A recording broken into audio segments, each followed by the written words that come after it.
We in here. We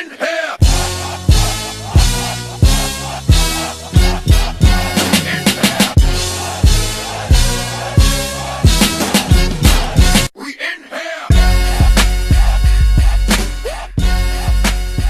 We in here. And we're back with your weekly low budget sunshine.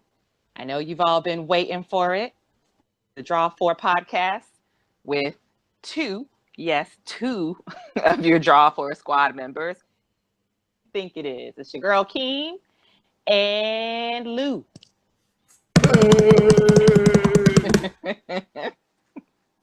How's it going, Lu? Great, King. So great, so great. Oh, Draw 4 listeners, we would like to announce that T has been suspended for 1 week for violating our social media policy about criticizing the president. Man. So T is on vacation. Enjoying a lovely week away with his lovely girlfriend. We're going to hold it down while he's gone. Ant has just gone AWOL. We don't know where the fuck Ant is. Ant don't care about us anymore. He don't care about the listeners anymore. I mean, if you want to be all up in other niggas' podcasts and every damn thing else, light skin. Ant is the Puffy of podcasting right now. No bullshit. He's on everything. Can't stop. Actually, he's not the Puffy of podcasting because he's not. He's the Mace of podcasting. This nigga do 3 shows and then he out for like 4 years, Joe. Right, like I gotta retire. Ant gave his life over to the Lord. God damn it, King. That's enough humor for everybody. Okay. It's funny because Ant hates Jesus. I don't think Ant hates Jesus.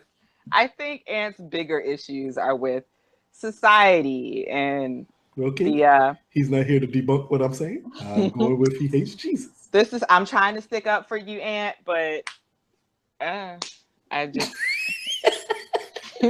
just woke up from a nap. I don't really have the energy to come up with words. So I'm gonna say, does he though? And we'll just leave it at that. That's a good place to leave it at. A lot of thought behind that, does he though? Yeah. So let's just get into it. The Good Place. Yes. This was probably the best episode yet in my mind.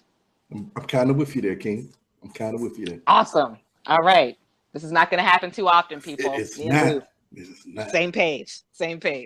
So basically, this whole episode centered around Chidi and Eleanor trying to get Michael on board with thinking and acting ethically. Because again, they're all trying to become better people so that they can all get into the real good place once it's time for Michael to shoot his shot. And the other byline is Tahani and Jason trying to work through hooked up, and now they're trying to be Jason's trying to be a real couple, but Tahani is so embarrassed that she actually boned and liked Jason. So that's causing a lot of issues. So yeah, just basically centered around those 2 stories, and the Michael ethics storyline was just fucking hilarious, Joe. Man. Oh, that was the best. The whole trolley experiment. Look, okay, guys. So it started with Chidi giving them a scenario that basically shows that sometimes there is no right answer to ethics. And so the question was, you're on a trolley, the trolley's on a track. As you're riding down the track, or you're driving the trolley, it's going down the track. As you're driving down the track, you see the brakes are out. You can't stop. But then up ahead, you see there are 5 construction workers up ahead of you. Now, you have the option to switch tracks. But if you switch tracks on the other track, there's one person there. either way, you can't stop. So somebody's going to die. So what do? Do you just keep going straight and kill those 5 people? Or do you veer off and kill the 1 person? So everybody else is like, really mulling it over and going back and forth. Like you switch tracks because you just get the 1 person. Damn it, I'm laughing already. This nigga Michael. Oh shit, that's a good way to put it. God damn it. He draws a visual and he flips it around and he's like, I can see where the issue is here. How do you kill all 6 people at one time? Oh God, that could have been the funniest line of that show so far. Oh my! So yeah, I and then it was probably even funnier to me because I wasn't watching it alone.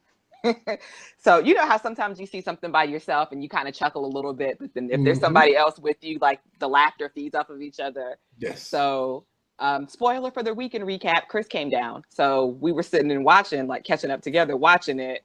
And the howls that came from both of us as soon as he flipped that fucking picture around and said, what you have to do is find something sharp that can extend to the other track so that you can decapitate him while you're hitting the other 5 people. We had to rewind that shit a couple of times. Okay, I thought I was alone on that. No.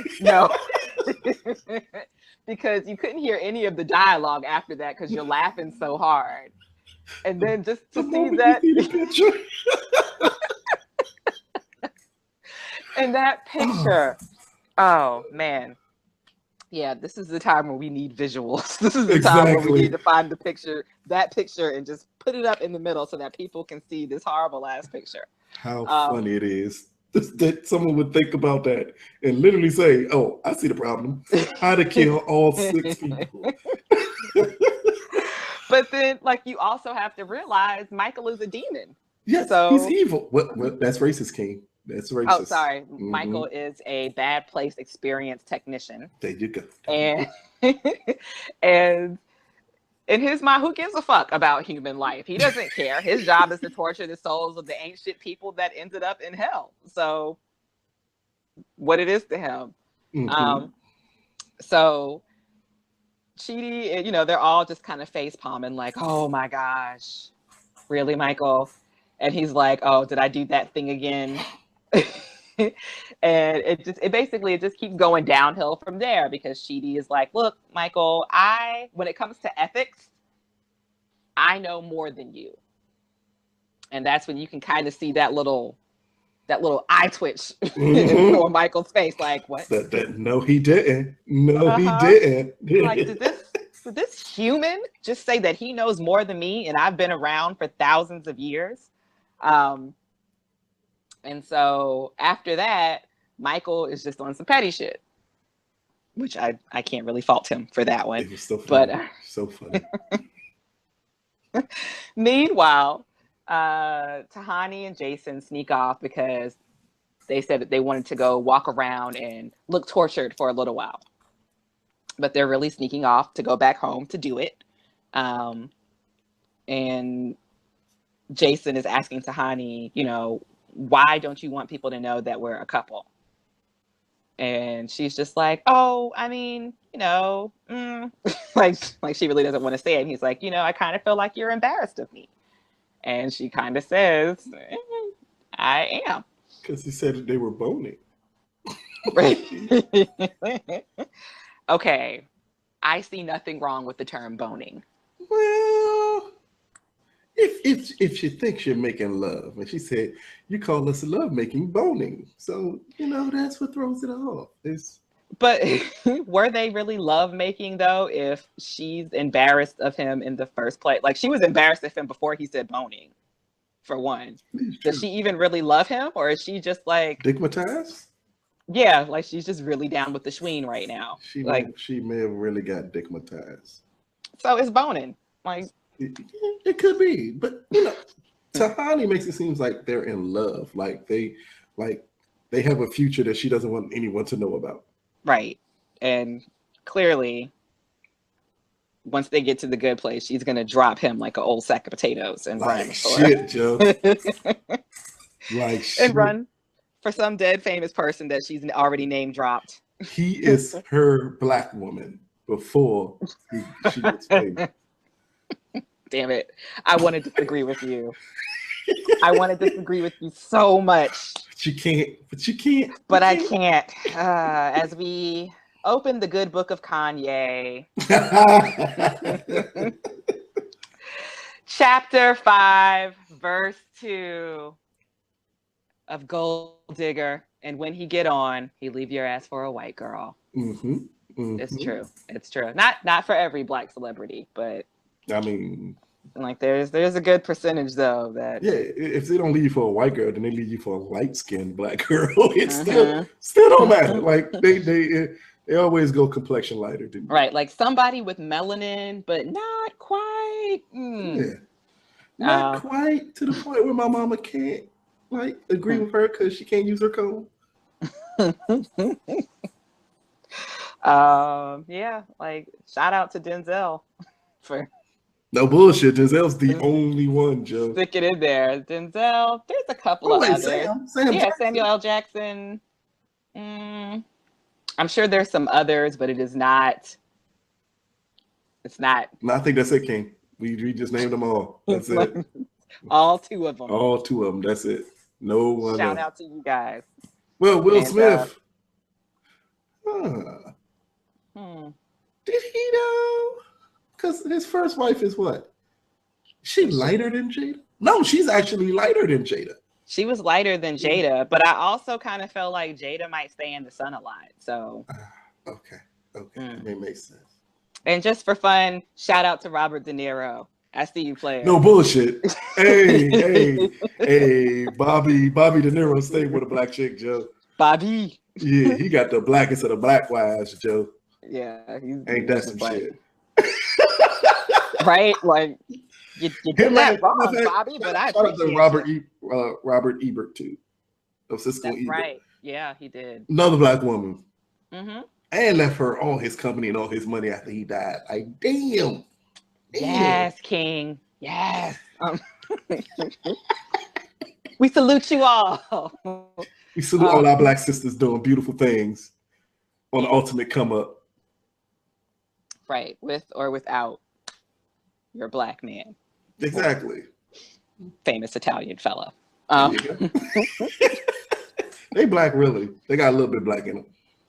Got melanin. I shout out our brown brethren and sister. We'll allow it. We'll allow it. More than those. Wow, I was about to say something. I'm just gonna stop right there. My whole body tense. And I wanted to cut you off and say no, but I froze. Like I was able to control myself. I got my glasses back now, so I am so proud of you. So now you can see what's fucked up when you say it. Right before it comes out, it's like, ooh, no, we're not gonna say that. That's a little racist. Shout out to Lens Crafters for making everything clearer for Lou. Oh shit. Oh, and we have segued. Okay, so we get off track so easily. I have corrupted the moderator. Yes. Look, we both had some dry ass weekends, okay? Not saying that they were bad weekends, but it's just not too much to like. It was dry. So dry. I had a great weekend, but I'm not going to share it with y'all in real time. So I'll say, here's the thing. We're actually the homebodies of the squad. Yes. That is some shit. When you get us two together on the weekend recap, you lucky we ain't talking about sleeping and eating the whole damn time. That could have been the whole show. That's what's about to happen. So everybody take out your notepads and get ready if you're trying to figure out how to stay home and be happy. Exactly. Hit you up on these new Oreos. Yes, which I will be at the store trying to pick up later in the week. Okay, so Tahani and Jason end up agreeing that they need to go see a counselor. They need to talk to someone, but they agree that Tahani needs to go talk to someone. Mm-hmm. So Tahani contacts Janet and asks if Janet can serve in a therapist capacity to help her work through her issues with being in a relationship with Jason. And of course, Janet obliges. That was also really funny because she's like, I'm not programmed. Like, that's not my function. I'm not functioning to do anything like that. I just know everything in the universe. Yeah, that threw me off the moment she said that. And then she's like, it's going to take a second for me. Like, it's going to take a while for me to study psychology so that I can help you out better. And then maybe like 5 seconds later, she's like, okay, I'm ready. So Tahani sits down and they start talking, and Janet's trying to pull out of her what the issue is. And Jason ends up walking in on the session, and Janet thinks that it might be helpful if she can talk to both of them. Mm-hmm. And so what ends up happening with Janet trying to counsel them is her thumb swells up and floats off. Yep. Mm-hmm. Sound of the blue. And she's like, it's because I'm serving in a capacity that I was never actually created for, but I'm here to help you. Like, what has one thumb and wants to help you to be happy? This girl. Yes. So, yeah, so then they switch back over to Michael and crew, and Michael is telling Chidi, you know what, maybe we need some real life scenarios. We need to like see all of these different ethical scenarios in reality, so in practice, so that we can see how to make the right decisions here. So the next thing you know, Michael, Chidi, and Eleanor are on a trolley. They're on a trolley in the middle of a city. They're riding down the street, and they see the 5 construction workers on one track. They see the 1 construction worker on the other track, and Michael is yelling at Chidi to make a choice.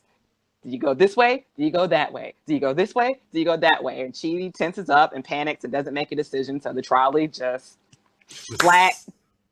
So much blood. It was so much blood. So much blood. And the blood was only on Chidi.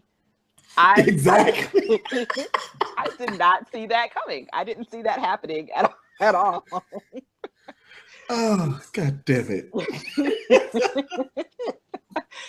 So Chidi is then traumatized because now he's covered in construction worker.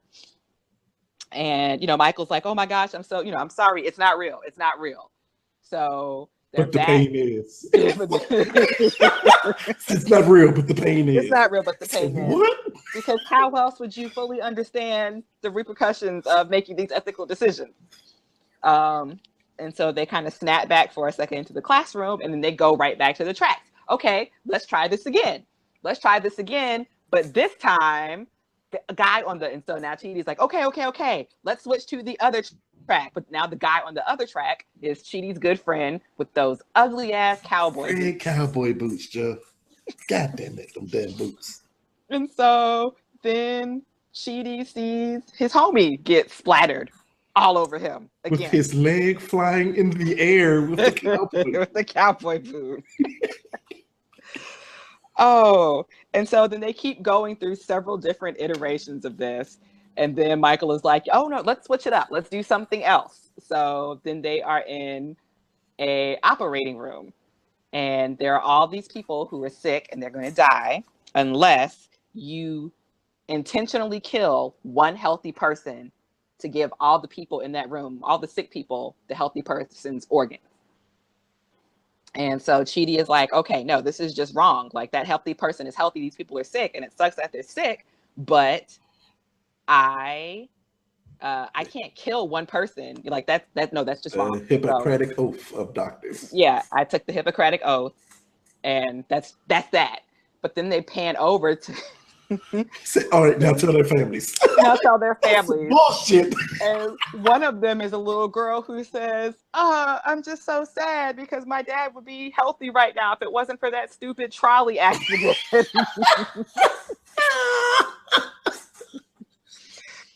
So Chidi's mind is just all fucked up, but then he realizes, fuck you, Michael. I'm sitting here trying to help you, and all you're doing is torturing me right now. Are you torturing me on purpose? And so Michael is like, "Oh, am I? Am I doing that for real? Oh no!" And so he's like, "You know what? Get the fuck out of my classroom. Like you're not. Get the fork out. That's the Get first time the." she cut on the show. It might be the second. He may have said shirt at one point, but yeah. But this one he said with conviction though. Get the fork out of my classroom.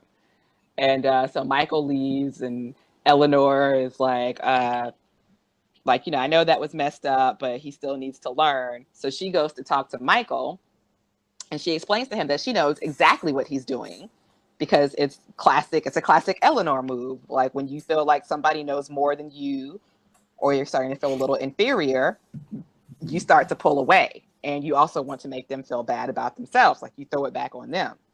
So she's like, I know what you're doing. And he's like, no, I'm not. And she's like, yeah, you are.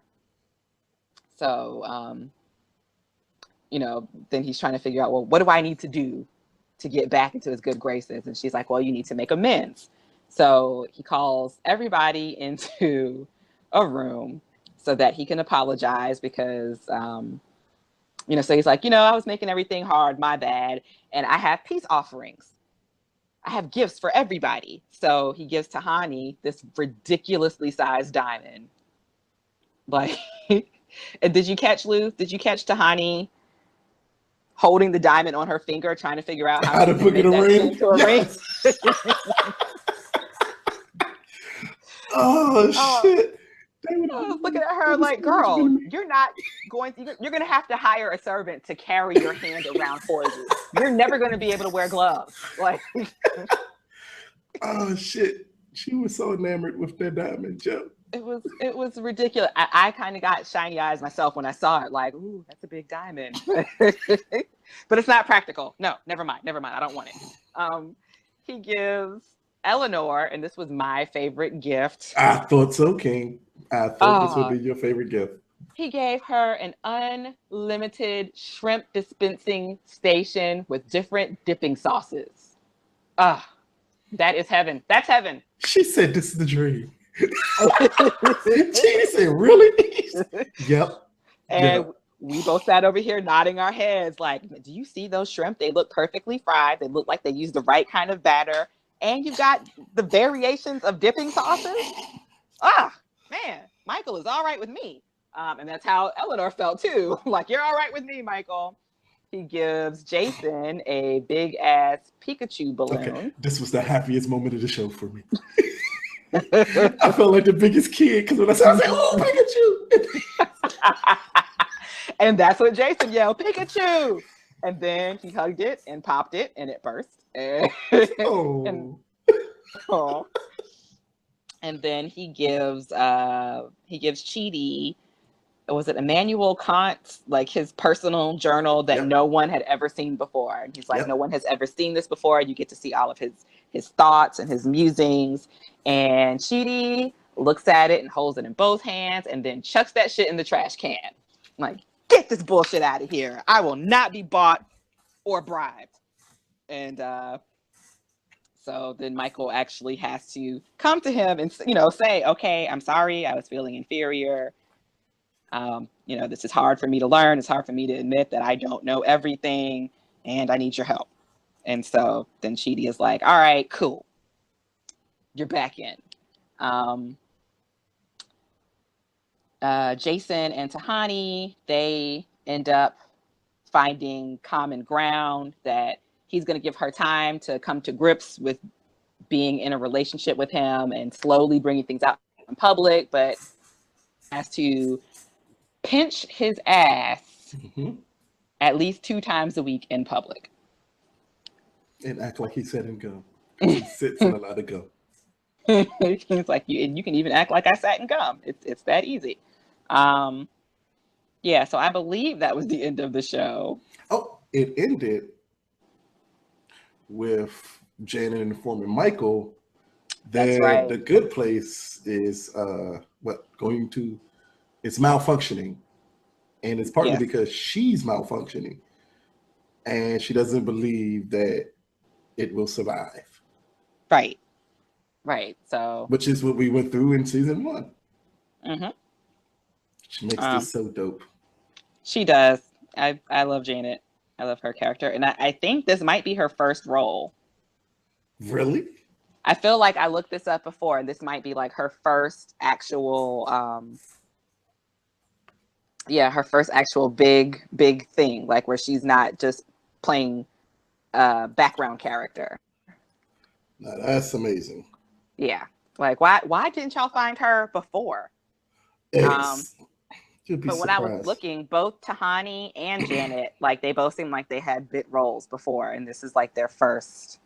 So the kind of Chidi had a little bit parts here and there, but I think the only real stars really Eleanor and Michael. And Michael, yeah, I'm actually going on to IMDb right now because I just want to make sure I'm right with that.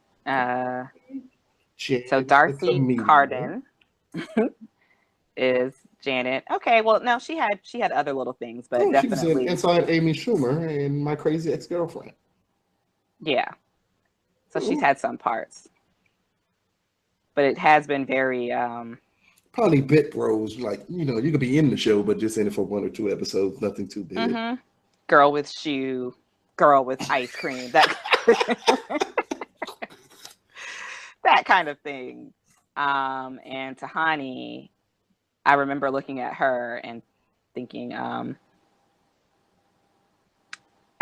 Chris was like, they weren't even original enough to change her last name on the show. Damn sure didn't. They gave her her actual last name. Her name in real life is Jamila Jamil, and on the show it's Tahani Jamil. Like, they're like, no, we're not going that far. Yeah, I'll come up with something so complicated. We could end up being racist with this, so let's just not. Yeah, because boy, could it have been any other name. Yeah, I don't know why, like Hussein or Bin Laden are the first ones that pop into my head. I know that's so wrong because those are not the names that should pop in my head. But you know what? Those are probably common names. Those are probably like the Smiths and the Joneses of that region.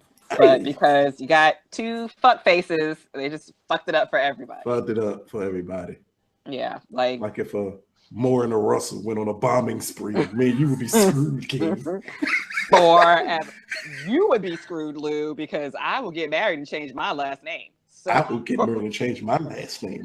I will take her name in a heartbeat. What's your name now, Merkiewicz? I converted. Oh, yeah. So like, I'm a Jew now, but I still believe in Jesus. They'd be like, wait a minute. That ain't right. That ain't right. No, there's actually a group called Jews for Jesus. So you're in there, man. They are all backwards from everything I've read of both books. They got to get that shit together here. They're like, we are making our own book, number 1. This is the New Testament. Mm-hmm. Which I kind of feel like we're due for. So Jesus technically was Jewish. Mm-hmm. Just that Jewish people doesn't believe he's the Messiah. So it's kind of a toss-up there. It is. I have a thought. I have a thought, but I'm hesitant. I'll share that thought later. It's just offline. No, it's me and you and our 26 followers that I would like to keep and expand upon. And then I say something that seems a little funny in my head, and then we're down to like 23 followers. It can never be as bad as what Lou says. That is true. That is true. I should get that made into a tapestry to like hang over my desk or my bed or something. Like, anything that you say, just remember, it's never going to be as bad as what Lou says. There you go. It always makes you feel better during the course of the day. A little bit. Yeah, so I hope that The Good Place keeps its trajectory. Oh, I'm having a Lou moment. Trajectory, yes. There you go. I hope that it keeps going forward at this speed because I am really enjoying it. So, and I need them to make me feel sad when they go in their like mid-season break. I know. Lou, you know what I saw the other day that made me very happy, and I feel like it's going to make you very happy too. Okay, what is it? The second part of season 1 of The Tick is coming out in February 2018. Yes, that makes me so happy. I saw it the other day, and I was like, "Oh, yes, okay." Yes, that made my night. That made me extremely happy. Awesome. I feel like I'm on drugs or something. Like I'm just extremely calm for no reason. Shouldn't you normally be extremely calm? Shouldn't calm be your normal state until something shakes you out of it to either feel anxious or sad or Not necessarily, King. Not when we podcast it. I'm like this, normally extremely hyper, and I feel extremely calm. And I think it's a good place. I think the good place did that to me. It brings happy thoughts over me. Like, I finally like Jason. Like, Jason is such, I would want to adopt a Jason. But I could not do that. I would need them to be like 4 and not 24. Because he's like an innocent little kid. Like, I legitimately had feelings when he told her, like, I think you're ashamed to be with me in public. It was a sweet moment. Like, he does sweet idiot very well. He does. And it reminded me of the times you see it with in older sitcom, like when I would see it from time to time on Friends with Joey. And at times when I see it with Homer Simpson, when he becomes extremely sweet, but he's still an idiot. Or with Peter Griffin. Because again, he becomes an extremely sweet idiot. And I like extremely sweet idiots. I think they can make a show better. Yeah. Just because they come across as so innocent. And on a show with someone like a Michael and an Eleanor, you need someone who comes across as innocent. That one like innocent person. When Eleanor was when her and Chidi were going at it, she said, "Look, I'm your prettiest friend." Nope, that's Tahani. I'm your sweetest friend. She said, "No, that's Jason. I'm just your friend." Yeah, like, I'm your friend. It fits because Jason is literally the sweetest character on the show. He's never going to do anything bad to anybody, and everything he does is actually with good intentions, which makes it hilarious. Except for no, not well, not okay, in the good place. Yeah, in a good place. Everything beforehand was horrible. Yeah, because on Earth, he was just a lazy idiot. Oh, man. Crazy get-rich-quick schemes that involved robbing people and not working, except for in his dance. You know what I wanted to bring up, King? Which made a lot of sense to me as I was watching this episode. I thought, how would you handle that question, King? Which question? The trolley question. The trolley. Do you kill the 1 or do you kill the 5? I would hope that in real life, and I know this isn't always the case because I know there are, like I saw a video a couple of months back about this this girl. Well, there was like train tracks that ran across the street. Mm-hmm. So, and it was running perpendicular is the cross, right? I ain't been to school in years. I don't know. So we're gonna say T's the engineer, Keem. I'm not an engineer. I don't know those words anymore. Parallel, perpendicular. Yeah, perpendicular too. So if the street I think is running, percolator when you said perpendicular. And let me say that song is my kryptonite. You will get a good 20 seconds, a hard 20 seconds of percolating from me and my no longer 18-year-old knees. And then I gotta sit down. Damn it, Keem. But I will get out there on that dance floor and pop up and down like nobody's business for that 20 seconds. And everybody be like, go girl, go girl. And then I'm like, okay, that's enough. I gotta go. I'm gonna go get a drink and sit down. Cause like I'm in my mid-30s now. I'm in my 30s and I can't be bouncing up and down like this needlessly. Mm-hmm. It's gonna take 3 or 4 days to recover. The last time I went out, friend DJ Blackberry was on the 1s and 2s at Avery's. I asked her to play Percolator just before I left. She did. I percolated for like 30 seconds, and then I was like, "All right, y'all, I'm gonna go home." Did you percolate in a circle, Keem? Do you like start off and then go in a circle with it? I go in a circle. There you go. Every girl goes in a circle. I go in a circle, and then I walked over and finished the rest of my drink and hugged everybody and walked down those stairs, got in that lift car home. Something tells me if they would have played pick it up right after that, it would have caught you a little bit. It would not have. I gave it my all at Percolator. Like, oh shit. I need to know that there's going to be a certain lineup of, like, you know, are you going to play remember in the 90s, late 90s, early 2000s, there was like that Fat Man Scoop section of music when you went to the club and you knew you had to save your fucking energy. It was always at the end of the club too. Always at the end of the club. See, in North Carolina, it was in the middle. It wasn't at the end of the night. It was like they played a little bit at the beginning when nobody was there, and then they play it somewhere in the middle. So at some point you hear, "Where the ladies at? Where the ladies at?" And you'd be out there doing your thing, and then it would go into Face, the Love Like This Fat Man Scoop remix. And then it would go into like 2 minutes of house music, because only Baltimore people really care about house music like that. That's the same thing down here. It would always close out the night. You knew it was coming when you hear the Percolator. You hear "Watch Out for the Big Girls" and pick it up, pick it up. That's when you knew that was the end of the night. So in North Carolina, they play "Follow Me," and then they would venture into the Percolator after that, and then they do like and I know it's not real go-go. Oh man, freshman year of college, did I get cursed out by my two DC friends when I said, "Oh my gosh, they're playing Let Me Clear My Throat. This is go-go." And they looked at me like, "Bitch, that is not go-go music."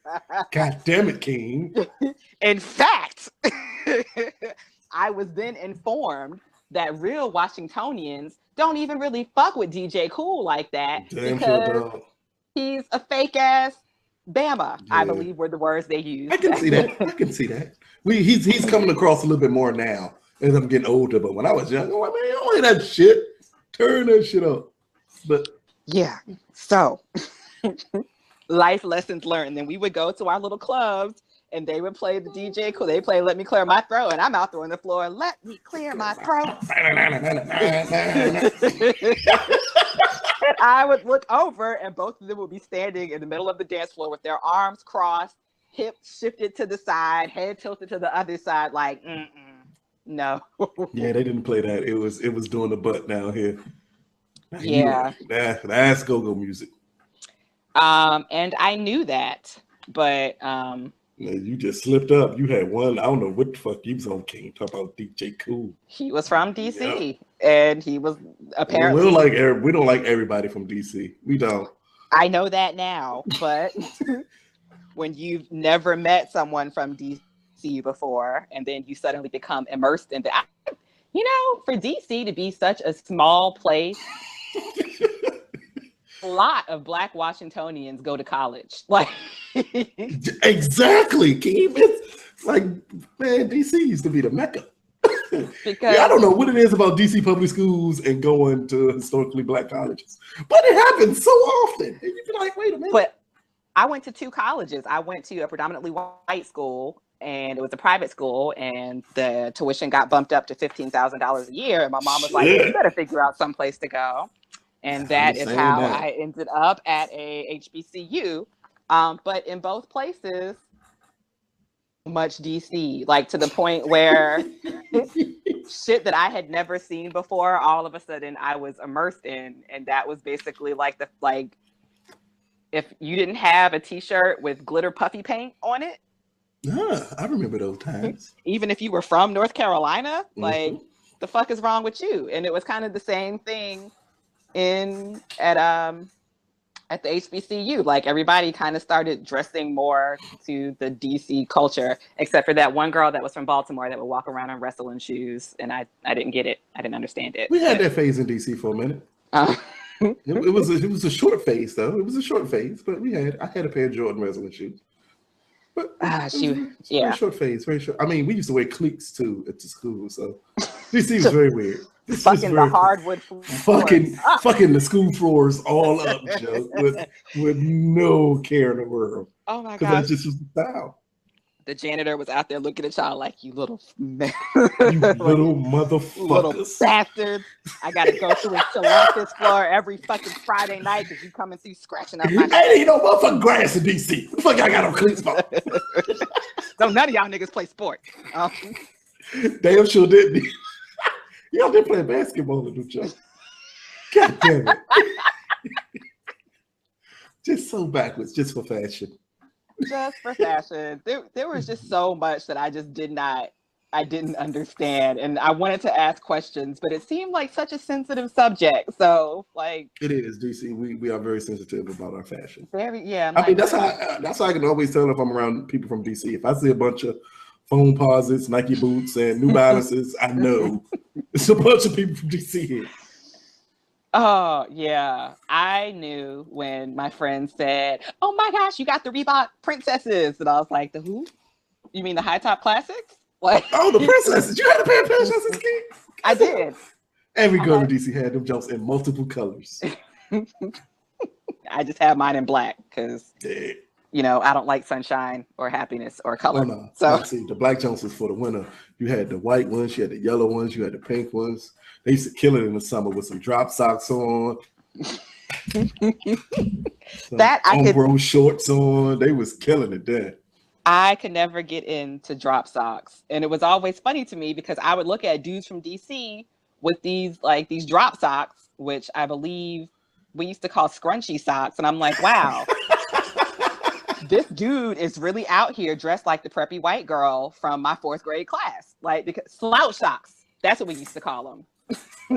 So I'm looking at all of these, and you know, at that point in my mind, grown ass men, because you know, in college we grown.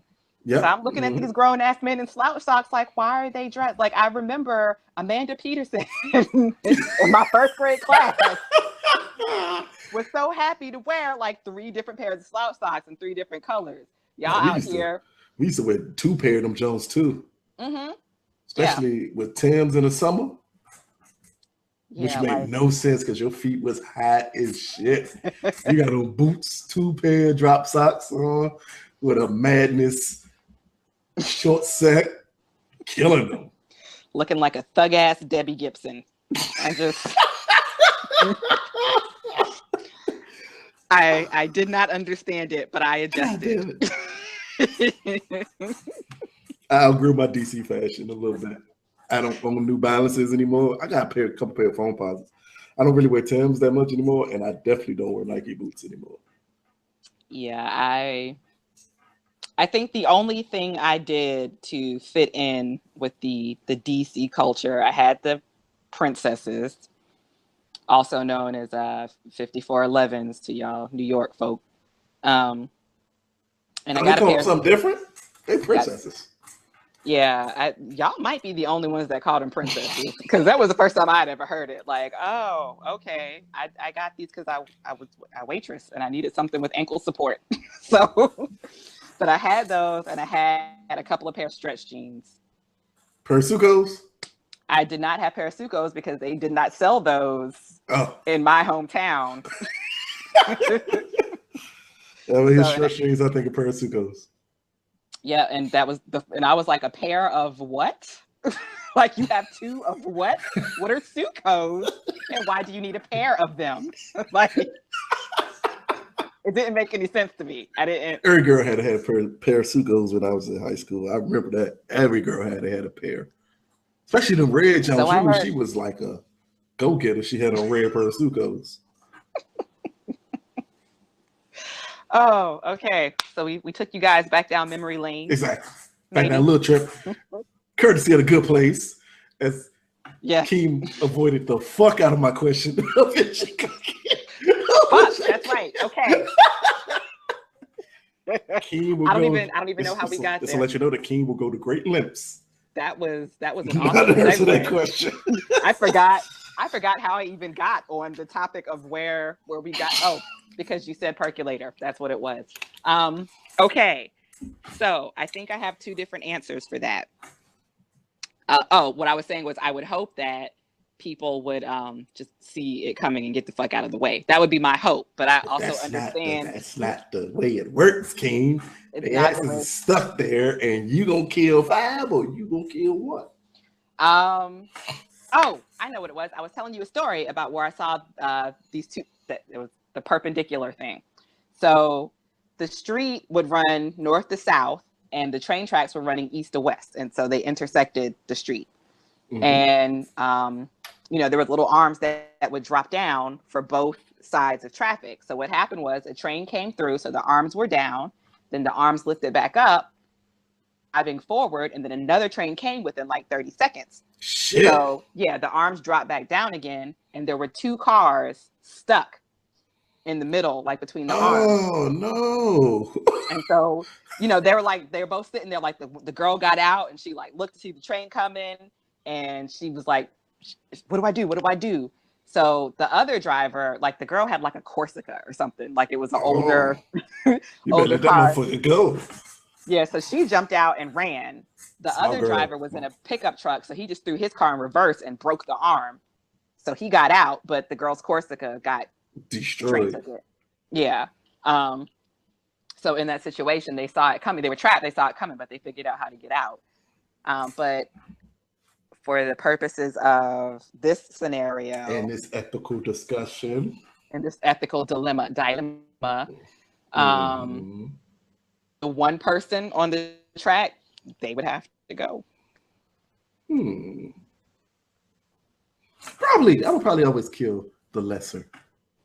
I think, like, it reminded me of the question of Swordfish, if you remember that movie King with John Travolta and Halle Berry's breasts. I never watched that movie in its entirety because I just didn't see the purpose of it. There's no reason to. Once Halle shows her breasts, the movies, it goes downhill from there. But John Travolta asked an interesting question. He asked Hugh Jackman, would you kill one baby to save the lives of millions? And he said, how about 1 million babies to cure cancer? And it makes you wonder, could you kill 1 million babies to save cancer? Like, is it physically possible, or would your morals let you do it? More of the morals part. I know it's physically possible because they're just babies. Ain't like they can run from you. But we here at the Drop 4 podcast do not agree with killing babies. it's babies or cancer. It's literally a fair trade. Like, I don't like this question. That's my answer. That's the equivalent of what Chidi tried to do to Michael. It's the same thing. I just amplified it and just expanded it to the point where it was babies. Because, like, if you flip that and say, would you run over one baby or kill 5 adults? What are you gonna do?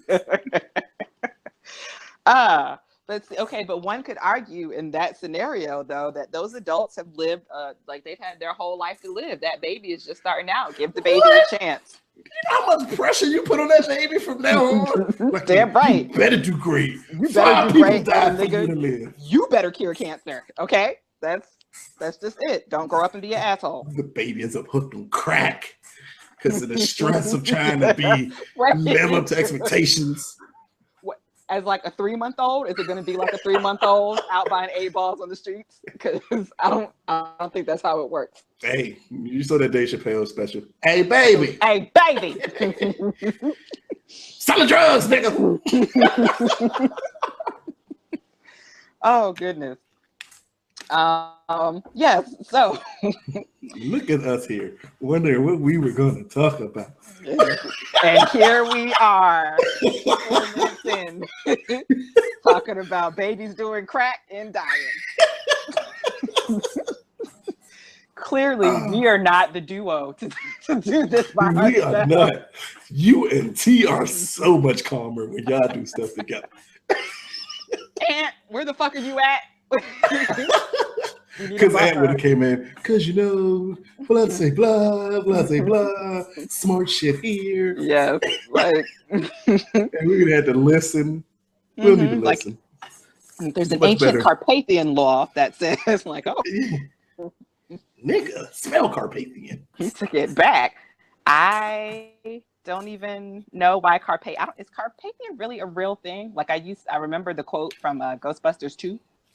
Oh, I didn't know. I didn't even know that was a real word. Yeah, yeah.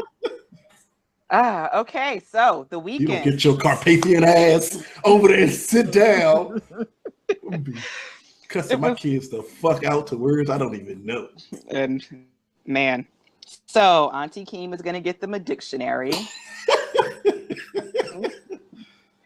Call me Carpathian. I don't know if that's a bad thing or a good thing. 2030, and your kids will be the only ones with a set of Encyclopedia Britannicas. Courtesy of me, because they're gonna need to know. I know you could Google it, but this is much better. Take it. Like, we know words. We don't know shit else, but we know words. No words. Why do you know words? Because our daddy calls us everything under the sun. We got to go look him up to see if he's actually. He don't cuss using at them. us. He just comes up with words and make them sound like cuss words. Oh gosh. So Lou, how was your weekend? Well, I slept, King. I slept good. No dates, no nothing else, which is weird. This is the first weekend in a while that I didn't like. I had sex Friday, but other than that, it's like one of the few weekends I did absolutely nothing. Always with the oversharing. Always with the oversharing.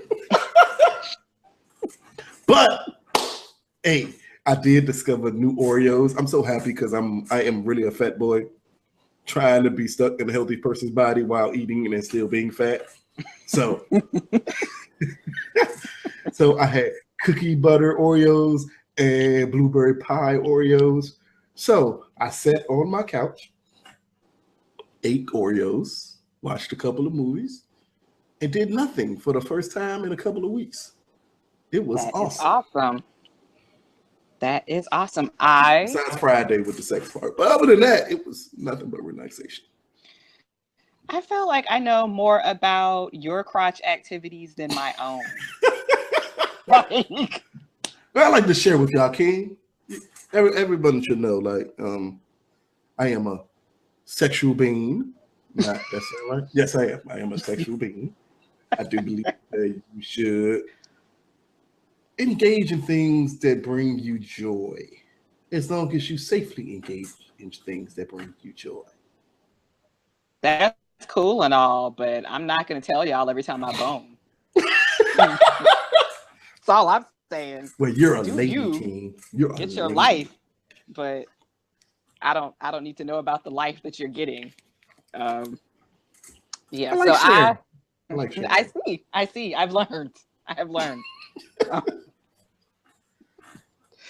At some point, I'm going to mess around and say something, and somebody's going to be like, why do you know this? Because Lou overshares all the fucking time.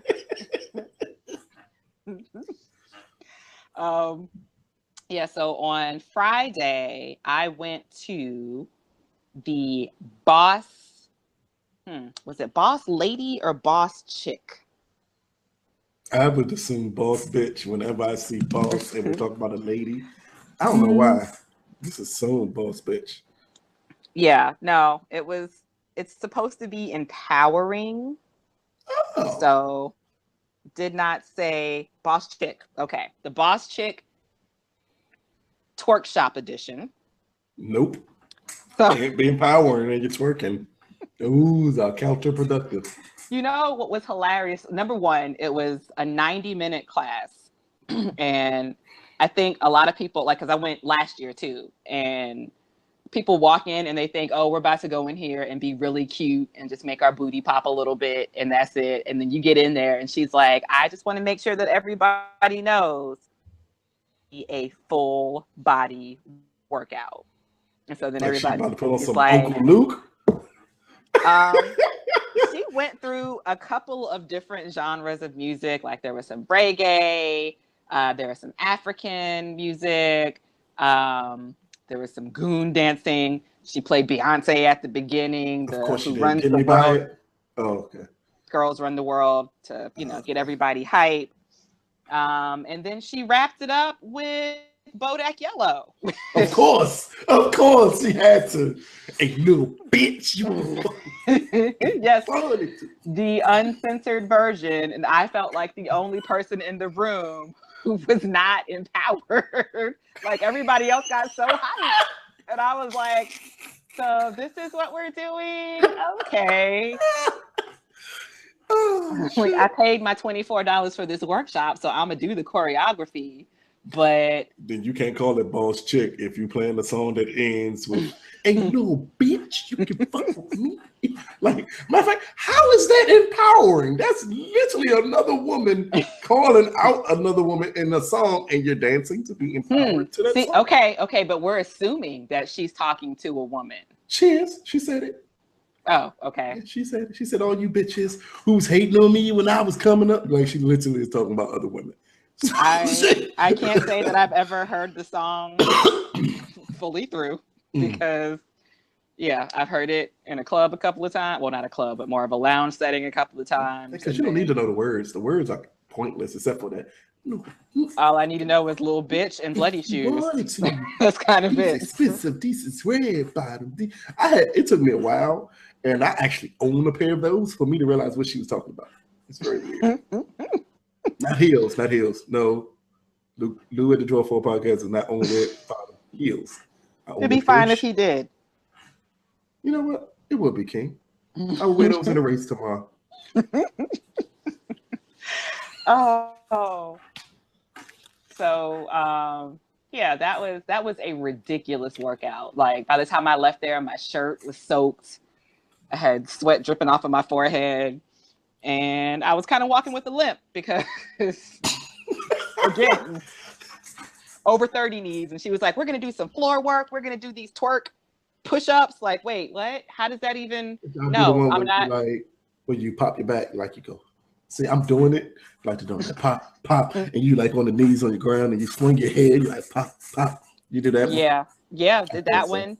Did the Tiana Taylor and Kanye's video, that thing? That whole thing? No, not the whole choreography, just that. I'm talking about the one on the floor. Boom, boom, yeah, and I was like, ma'am, I did not come here to Tiana Taylor out today. I'm guessing there was no men at this class. No, it's all, and I think that's why she was saying it's empowering because it's an all ladies workshop. Because you ain't doing that dance and then they're thinking men going to work out afterwards. No. You're there looking at her ass the whole time. I'm just gonna sit this mat in front of my waist and stand here. But yeah, I think that's why she says it's empowering because it's all ladies, so you can be in there and feel free to be yourself as much or as you want to. Yeah, and then they do like drills where you line up in rows of 4, and she like shows you a certain little. From one side of the floor to the other, and then you like have to cheer each other on. And when you get to the other side, everybody gives you high fives. It was great. I want to say something. It's not going to come out right, I don't think. Probably not. It won't be racist, though. It's not going to be racist at all. I assume, like, whenever there's a group of women that get together, I always assume, like, you all, like, check out each other's vaginas to make sure everything is okay down there. What? No. Like... No, that's why we are here to be empowered. Let me check your vagina, make sure everything is okay. Okay. Boop. That's why they have gynecologists, number one, which you're supposed to go see once a year to make sure that everything's okay. When get together, y'all don't like talk about it and then check each other out to make sure, like if you had a girlfriend came and she said, I don't know what is going on with my vagina, and you said, girl, let me see. No, I would say, bitch, go to the doctor. Go to your... Not like nothing bad going on with it, but she just like needs somebody to look at it for a second. Nope. I can't tell you if your vagina looks normal because I'm only familiar with my own. Okay. So, but does that ever happen though? That's what I have never experienced that. Oh, no. Or like she gets like a ring or something down there. Girl, I got it pierced. And they're like, girl, let me see. And then they show each other. Nope. I'm sure there are some friends that are like that, but I am not that friend. Actually, I am very uncomfortable in the presence of large groups of women to begin with. So King, like, look here, one of you bitches pull out your vagina. We gonna have a problem. like anytime I've been in a setting where we've had to change clothes, I never know what to do with my eyes. And everybody else is just talking and giggling, and there are just Did you areolas. play sports when you grew up, King? I did not, no. That's why. That's why. Disappointment to my parents. That's why. And that's what bothers you because, once you're in that environment, you don't even think about it. Like, if I go to the gym and work out and shower afterwards, I don't think about it. Niggas, for some odd reason, decide not to wear clothes in there. You don't even think about it. Yeah. I've heard. Yeah. Women do the same thing. Like, women, my God. In female locker rooms, don't ask me how I know. Women just walk around naked all the time. Yeah. Yeah. And it's always been weird to me. Plus, I'm an only child. Well, that's a weird situation, but I was the only child in the house, and my two older siblings are brothers. Yeah, so, you were isolated. Yeah, and I didn't play sports. I mean, and we had gym, and we had to change clothes, but I was always face my locker and do my business, and then get the fuck out. Like, it's just people were just extra free with their bodies. I'm not. Lou gonna have a whole conversation with you. I ain't even thinking about it. Everything swinging. I care less. Oh, I'm gonna have a whole conversation though. No. I grew up with brothers. I grew up like I didn't believe in limitations, Keem. I didn't believe in having people to have on clothes to have conversations. I'm the baby. I would just like walk in on my sisters and talk to them while they were getting it dressed. I didn't care. They're like, don't you see I have no clothes on? But I don't care. And that's fine. Y'all are related. I can sit in the room and have a conversation with my mom while she's changing her clothes. Mm-hmm. If it's like me and one, like if we have to, like, a few months ago, we had to share a dressing room because they only had one dressing room and we weren't trying to wait in line that long. Like, all right, let's go in here and do this. That's fine. Mm-hmm. But I don't know, just like when there's large amounts of women and everybody's naked, like, this is too much. It's too much skin. No. Put your clothes on. Get away from me. I don't. I understand. I was just asking questions. I just assumed women looked at each other's vaginas when they empowered. I don't know why. No. I don't even know how that would be empowered unless one of the friends is a gynecologist. It would make sense. But seeing as how I have no medical training, nor do probably 9 out of 10 of my friends, there's no need for that. It's clearly sexist and biased because I assume women do that, but I don't think men would ever do anything of that nature. But I don't know. It's just weird. Oh, that was the other thing I was going to bring up. You were like, I don't think it's racist. Like, is everything racist in your mind, be it sexist, misogynistic? Like, a little bit. Like, it's all racist. It's all under race. I got time to separate words. I barely like separating people. I'm not separating words. That is true. Yeah. Okay. I get it. Yeah. So then the rest of the weekend, I had a very nice stay-at-home homebodies weekend where we just stayed in the house. I cooked. Shocker. And, because Keem don't cook.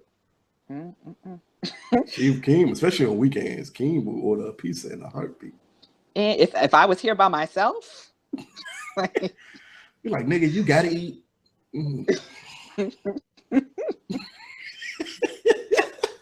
No, I did go to this dope ass spot called Chasing Tails. It's a New Orleans. Explain this, okay? I heard it as soon as I said it. You should explain this place. It's a restaurant and it's based off of Cajun food. Crawfish. So that's what I call it. Okay. Chasing Tails. Yeah. So, and that's basically like they sold, you could buy crawfish by the pound. You could buy crab legs by the pound. But I had this dope ass crawfish mac and cheese. Oh, crawfish, is that meat? They always look like little roaches to me, so I can't eat them. I think of them as being like akin to shrimp and lobster. Like they're like the in between. You gotta like pull the head out and then suck the meat out. If you're eating a whole one, yeah, but those ones look like roaches. I'm not touching those. Yeah, it's why I don't fuck with crab legs. Any food where I have to do any kind of sucking to get the meat out, it just feels Oh, wrong to do it in a fucking, restaurant. I fucking And love no, crab legs, but I'm not eating those in public. Keem does not believe in doing hard work for a little bit of meat. You take that how you want to take it, but that's my life motto. Damn it, I'm taking it exactly how you thought I would take that. God damn it, King. Crab legs, crawfish. Yeah, crawfish especially, that shit's a waste. That would piss me off. Like, Yeah. these fucking little roaches over here. I'm hungry as a motherfucker. But I will fuck up some crab fondue or crab dip or, like crab or lobster mac and cheese. If I don't have to do the work to get the meat out, it's fine. But that was really good. And then we just sat in the house. We watched a whole bunch of really bad horror movies. But you should. So you finally caught up. Did you watch all the Annabelle movies yet, King? Did not watch any of those. I don't even remember the names of the movies that we watched, but they were really bad. Were ridiculous. Texas Chainsaw Massacre 3D. That's the one with Trey Songz, isn't it? Yeah, I have so much beef with that movie, and I brought it up. I kept bringing it up throughout the whole movie. And I hope it didn't make me seem like one of those women who won't let shit go. But don't worry, King. All women don't let shit go. It's not a woman alive that don't let shit go. That's not true, Aunt. Not shit. You're not Aunt. That's not true, Lou. It is true. I mean, it's normally it's not always to an extreme level. Sometimes it's just something little. And maybe it's for that I'm not, fuck this, I don't like it, I'm not letting this shit go. Like all women have that. Ain't nothing wrong with it. Okay. As long as it's not an extreme thing. Yeah, well, I'll say all women don't have it to an extreme. No, they don't. They don't. But all women have it, just not to an extreme. Yeah, I was gonna say I don't know that I fall in that all women category because I'm still holding on to shit that happened to me in 3rd grade, but that's me. But vengeful ass King, Joe. Look, when I put in my work to do my homework for the week in 3rd grade, and you steal my motherfucking notebook and try to turn it in as your own, no, I take issue. That was all of 30 years ago. I'm gonna need you to. I'm gonna need you to let it go, baby. No. And if I see that nigga in public, Bodak yellow his ass, be like, little bitch.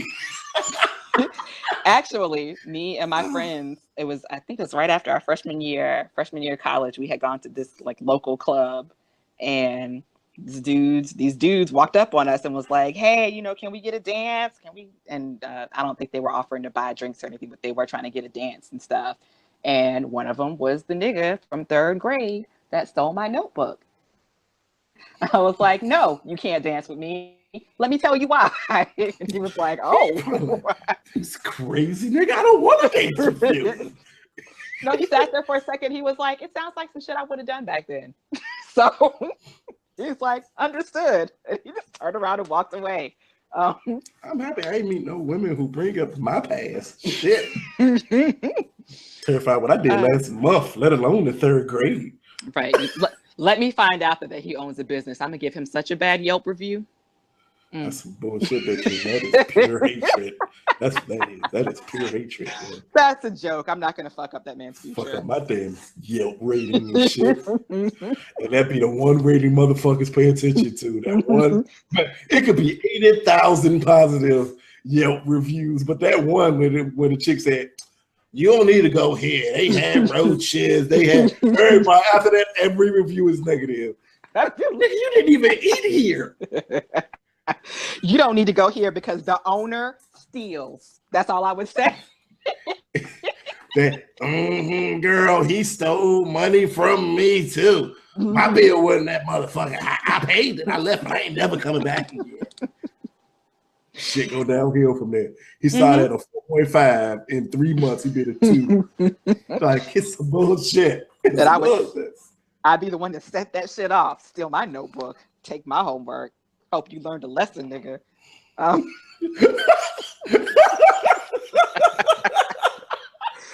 You better get a time machine and go back in time and tell your fucking third Fuck grade me self. over 28 years ago. Gotcha, bitch. I knew I was gonna get you. Wait a minute. So, Oh, oh god. Okay. The issue that I had in this movie, there's a scene where the main character is in the house. I have no idea what she was doing, but she was just in the house by herself. Her best friend, the main character's boyfriend, out like, hey, I need to show you something in the barn. Come with me to the barn real quick. So the best friend and the main character's boyfriend are in the barn, and the best friend starts getting naked and trying to get Trey Songz' character to fuck her. And of course, he takes the cake. Right. So the main character's in the house. She's now getting chased around by Leatherface. She's in the house screaming and shit. She runs outside. And the best friend and Trey Songz come out. Trey Songz ain't got no shirt on. Of course, best friend, he needed a shirt. Trey Songz like can't put him in shit and have him wear clothes. Right, right. And his music was playing in the background. But and the best friend comes running out. She ain't got no pants on. She got this nigga's button up on. So they come out and see Leatherface in character, you know, they come to her rescue, and then they all get in the van and start driving away. And I'm like, so you're not going to ask why the fuck ain't she got no shirt on? Why is she naked except for wearing your shirt? And the whole movie, I was like, no, when is she going to turn around and be like, hold up. I just think it's funny how you ain't got your shirt on. Never mind, Keem, that a homicidal maniac is attempting to murder them all, and they're just happy to get out of there. You think she gonna be like, you know what? Look, Bitch, I know you ain't fuck him. I know you did. Mr. Face, I'm gonna need you to hold up on your murdering spree for just like 30 quick seconds because I have a question. And then Leatherface will probably be like, he turn around, man, this bitch, yeah, I'm gone, Joe. Cause you point me the next robot kill some motherfuckers. I got to stop doing this shit. Either that, he's gonna stop and tilt his head and observe the situation and be like, wait, why do you have on this nigga's shirt? Where are your pants? Oh, that'd be funny. Wait a minute, nigga. She right. What the fuck is going on here? I'm in here murdering motherfuckers and y'all fucking? How the fuck? That's y'all so motherfucking disrespectful. Even when the best friend got killed, I would have been crying like, that's okay, because that bitch ain't have on her shirt. She had on my man's shirt and he ain't have no shirt on. That is true. That is fucked up. I'm surprised she didn't push her towards another face. Stuck that foot right out. Yep. Like, oops, she tripped. That's why I could never be in a horror movie. I swear, everybody's dying but me. I mean, everybody. This is what, well, number one, I'm not going to a haunted house, period. But I'm definitely not going to a haunted house with you. Yeah, because I will sacrifice people in a heartbeat. Specifically, you. A nigga will cut your Achilles. I will do whatever I have to do to survive. Like, Lou, we're running this way. Then next thing you know, swipe right on your bike. Did you cut my Achilles? Yes. But I need you to crawl that way. The serial killer is going to be so fucking confused when he walks in. Like, why are these two niggas fighting? I already know your plan. Obviously, one of us is going to have to go down. So it's going to be me and you fighting to the death. Trying to get away. I'll be like, King. Do that split screen with the squinty eyes. Be like Peter Griffin and the chicken. Yeah. Oh. Okay. The segue. And you bet. Speaking of throwing people under the bus. Haha. There you go. There you go. Gabby Union. Little ass eating Gabby. She's my fucking hero now, King. She's my hero. She's my hero. That's all I'm gonna say. I have not and probably will not read her book, but I know that she has a new book out, so she's hitting all the radio stations and stuff, doing the tour, to promote. And I'm sure her book has a lot of substance in it, but the one interview that I saw was the one with Sway. when she was on Sway in the morning. Mhm. And number one, they started off talking about how she started masturbating when she was 5, and I was already It's a good story in the uncomfortable. book. It doesn't really focus on her masturbating, but she was pointing out that she knew certain parts of her. It's an awesome story about her. Well, first disclaimer: I haven't read the book, but I'm listening to the book, so I am close to finishing it as I listen to it during my 11 hours of working today. Same And difference. yep, and in it she talks about knowing her body and knowing at a young age what her clitoris was. She said she put it as masturbating, but it was more her just really feeling it and realizing what it was, and that she had a weird feeling from it. And she was trying to explain that she did not know where her vagina was, though. Very weird. And that she attempted to put, when she got on her period, she attempted to put a tampon in her urethra. Ooh. Yes. Ooh. So she was explaining that, but you only get the part of her masturbating at 5, and I understanding she was actually using it as saying how she knew her body. Plus, there's an awesome story in there about how she was mentoring this young girl, and this young girl was like, I sucked his dick because I wanted to suck his dick. And she asked the young girl, she said, well, that's awesome if you can control or if you feel liberated enough to explore your sexuality, but did he eat your pussy? And a young girl said, no, he didn't. She said, well, next time you need to make sure he does. And eat your ass too. And eat your ass too. And that's the segue when she said, and eat your ass too. Right. You'll love it. And so, and then everybody was like, "Rrr?" And that's when their journalistic instinct kicked in and they pounced. Where, they were just, and they were like, but I heard guys don't like to get that done. And then, ass eating Gabby. A hero to men everywhere who loves their ass being ate. Thank you, Gabby Union. Jumped up and said, that's what they'll tell you. Okay, so I am not pro ass eating myself. Meaning you don't like your ass ate, or you don't like eating ass, or both. Okay. Both. Okay. Both. Yeah, okay. Not in my realm of stuff. Oh, okay. It's fine. It's fine. I'm not going to look down on folks who enjoy it. I'm just saying you're probably going to get a plastic cup when you come to my house. You're like, it's cool. It's cool. It's cool. It's cool. It's cool. It's cool. It's cool.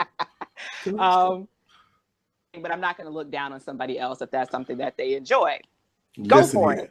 Listen here. I feel like you're about to start oversharing again, and I just want to cut it off like right now. I want to stop it. I want to nip it in the bud. Listen here. Right here. When Gabby, after I read her book, I've not read her book, listen to her book, well, same difference. It's some awesome stories in there. It's a very empowering book, not just for women, but for Black people, especially dark-skinned Black people. When you hear some of the stories she went through and how her own parents thought she was ugly. Wow. Growing up, because her dad was her complexion, but her mom was light skinned, and her mom's family looked down upon her because she was dark skinned and she was the only dark skinned person there. And her father looked down upon her because to him, a beautiful woman was a light skin. Yes. Like, I mean, her story is awesome. Like, if you ever get a chance to read this book, you should. I'm about 3/4 of the way done. I'll probably finish it tomorrow. It felt really awesome to listen to this book. Some of her stories are gut-wrenching. She tells a story when she was raped and a lot of other stuff of that nature.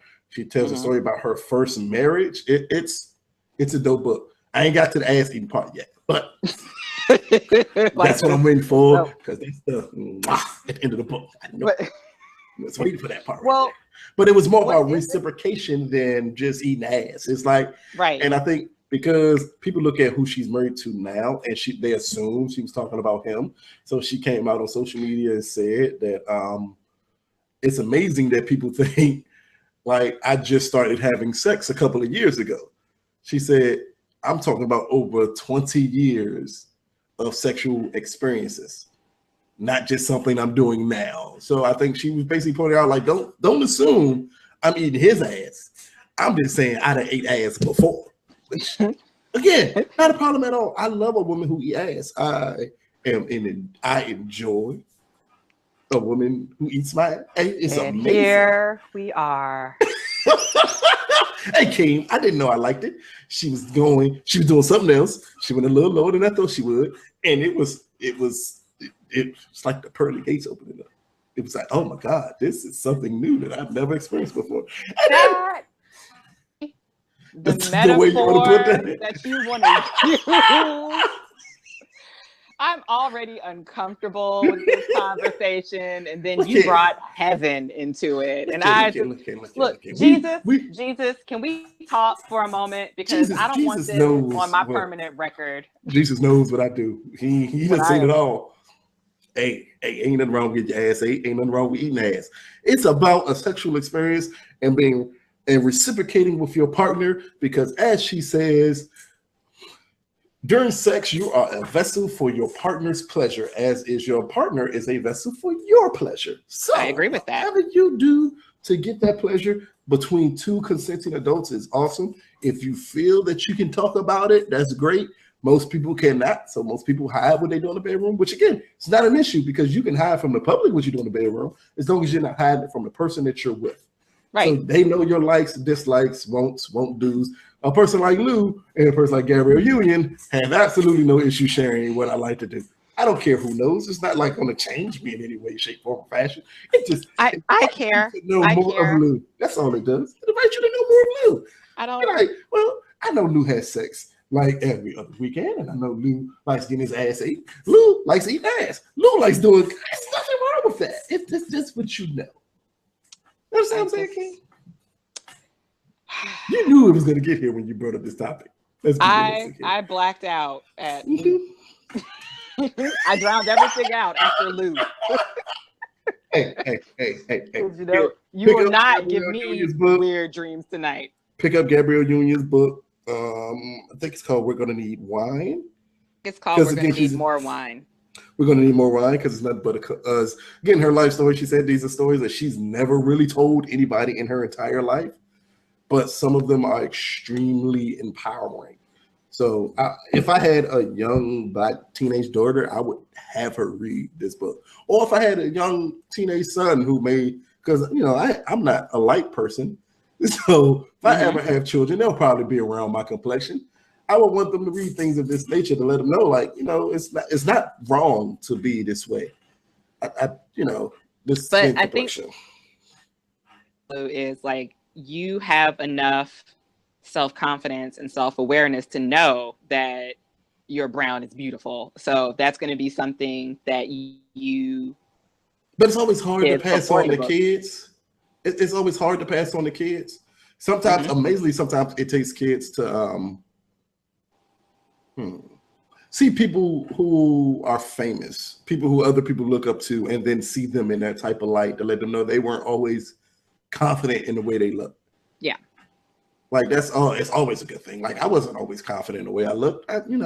Little black boy who was darker than like mostly everybody that I grew up with.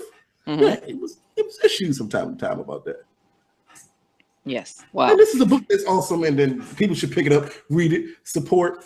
It's an awesome book. We don't get too many books from Black celebrities where they tell the god awful truth about everything, and this is one of them. Okay. No, not everything Lu said. If you read, pick up her book. Did you have to stop? That's where I'm gonna co-sign. That's where my co-signing stops because it got a little weird. Lu was talking about eating ass and somebody eating his ass. I'm not talking about none of that. I wasn't prepared at all for that piece of conversation. I was gonna go the route of when you're a celebrity and you're married to a celebrity, idea to maybe filter yourself a little bit and think of the image of significant other. Like I know at this point there are tons of going around with I've seen so many of them in the air, and you might not care, but at some point that has to get to you, especially if you're you're in like the sports scene, because It came. Trust me, there's nothing that that book can say that you can think about him that no, not in locker room environments. No one cares.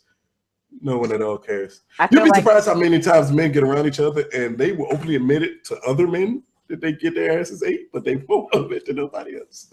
It's very weird. Yeah, I just feel like he's gonna have a meme a day on his locker. Like every day he comes in, and there's gonna be some other of him in some compromising position. I mean, but his wife is Gabby Union.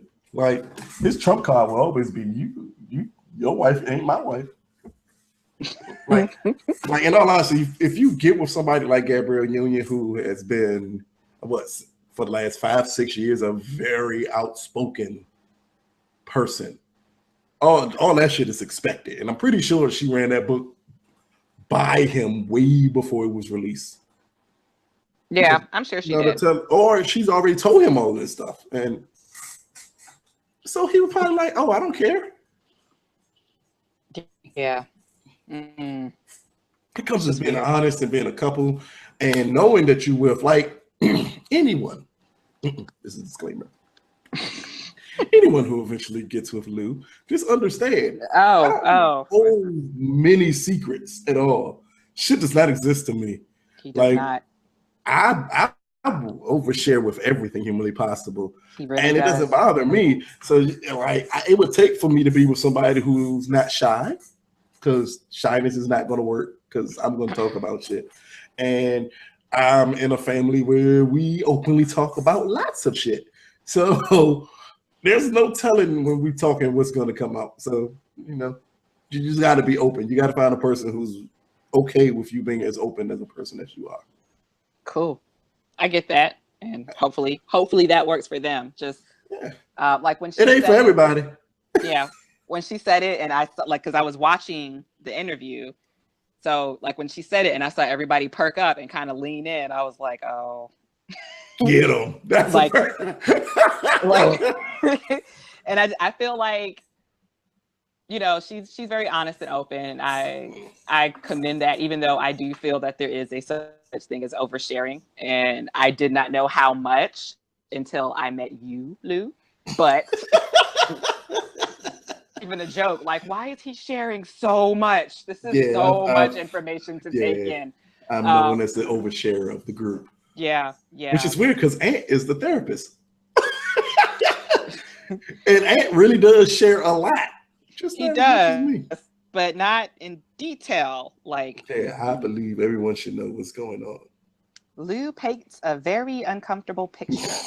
Sometimes he takes out his awkward ass canvas and his TMI paintbrush and just paint draws the fuck out this junk. You gonna understand what's going on all over the place. Yeah, but I don't even know the point that I was trying to make now. Just that whole conversation went to a place. Just about some people are comfortable, some people are very comfortable sharing, some people are uncomfortable sharing. You believe that at times it's a such thing as oversharing. It's a such thing as oversharing, and then she also realized like some of the stuff that you say. Like, so she went back to clean it up. Like, it's amazing that people think that this is the first time I've had sex. So because now, it gets lost in translation. Yeah, so now D-Wade's gonna have to hear your wife ate tons of booties. Like, and that's gonna be more bullshit that he has to put up with. And he might be fine with it, but I mean, he up here dressing like a gay pirate everywhere they go. He can't say shit to her at this point, Chuck. What? No.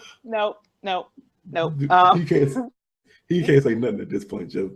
Like, come on, he left his wife for her, and then they broke up, and he had a baby. Yeah, he's really got a lot of other shit happening. Yeah, he ain't really got much of a leg to stand on. Maybe this is her payback too. But here's the weird part, though. It could be because, well, he's a basketball player, so basketball players aren't allowed to talk normally. But you would be surprised. He may be an extremely open person and have no issue sharing any. Like, someone's going to ask him in the interview something like that, and he may answer them, and they may just look, oh, I did not expect him to say that. He may fuck around and be like Joe Budden. I am waiting for that soundbite. Because Because Joe Budden will share his entire life story with you in a heartbeat, Joe. He really will. He really will. It's a new day, new age, King, 2017. Overshares unite. Oversharers unite and go meet with each other and overshare with each other. Let's keep. No, all I the like visuals oversharing out with of y'all. Queen's I like oversharing with the squad. It makes me feel good. Yeah, I'm a visual. Me too, and that's the weird part of it, King. So Like, literally, when when people I'm talking, I see overshare, everything. yeah, images. I get images, and there's some images that I don't need in my head. So yeah, that's But why. see, y'all are like my little conscience. So, but you still do the shit you do anyway, Lou. no, I don't. I've changed so much. 2015 Lou does not exist anymore. Well, that is good to know. Mm-hmm, mm-hmm. All right. Well, then I'd like to think your little ragtag group of squad friends helped get you out of you out of that mode. And so now I share with you all everything. Everything. Everything. And our 26 followers who just realized today that. Okay, guys, followers, we have a support group. We have a Lou Shares Too Much support group. We meet every Thursday at 10:15 at Panera Bread. If you want to come and join. He just kept on talking about getting his ass eaten. I don't know what to do.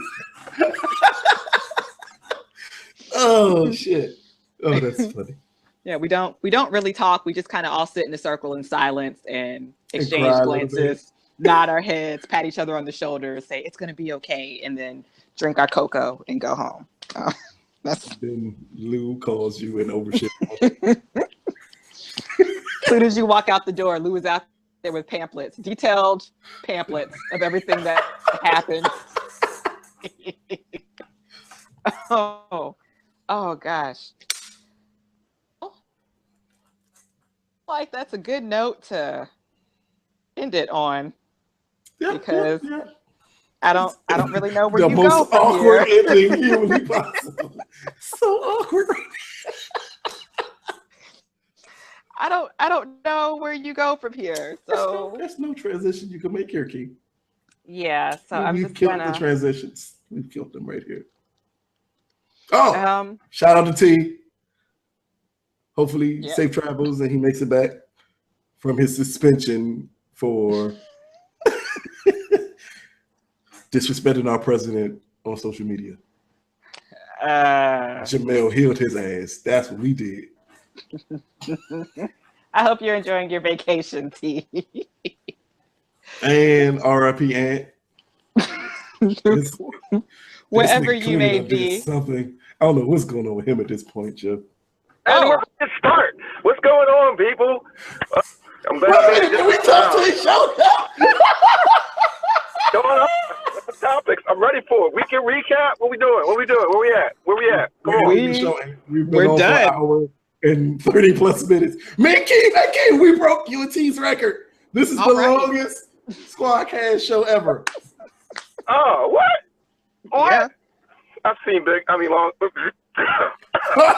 Say it. Get it out. It's funny you should make that reference after the conversation that we just had. So You just had a very awkward transition to the end here, Aunt. oh my gosh. Oh, I didn't miss it all. I really needed an adult. I needed an adult. Oh, I could help you with that. I could help with that. See, y'all couldn't wait till 9 o'clock and start. Y'all, it's almost 10 now. Y'all could have waited. Got me in here. I'm always calling in from your car with your spotty reception. Yes, that would have gone over well. Grab my pearls. How's my reception spot? This is clear right now. It's clear. You sound like you're talking to us through a megaphone. I am talking to you through a megaphone. And we're back. And from our remote location, there's Ann. Oh. Well, wait. Well, were we not on just now? What's going on? Oh, that's messed up. We're here. I missed the whole show. I ain't getting nothing. You missed the whole show. I'm trying my best here. Get in here. It ain't the show without TNA. You can at least one of the TNAs there. What is TNA? Yeah. Awesome show with this Lou and Keem. It was I Lou bet and you Keem. it is. I bet Draw you it 2 was. with Keem and Lu. Lou You know Keem. what? Lou I Keem. bet Lou Keem. Tomorrow, we're gonna hit possibly the high heel race tomorrow, King. Yep. Oh, snap. Yes. Y'all both running in high heels? Good for you. Lucas got some bad high heels. I know it.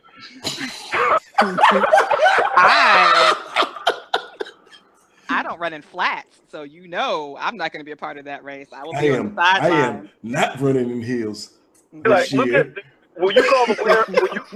Will you call a winner at home? Is this the Boondocks theory? Like they can run in heels?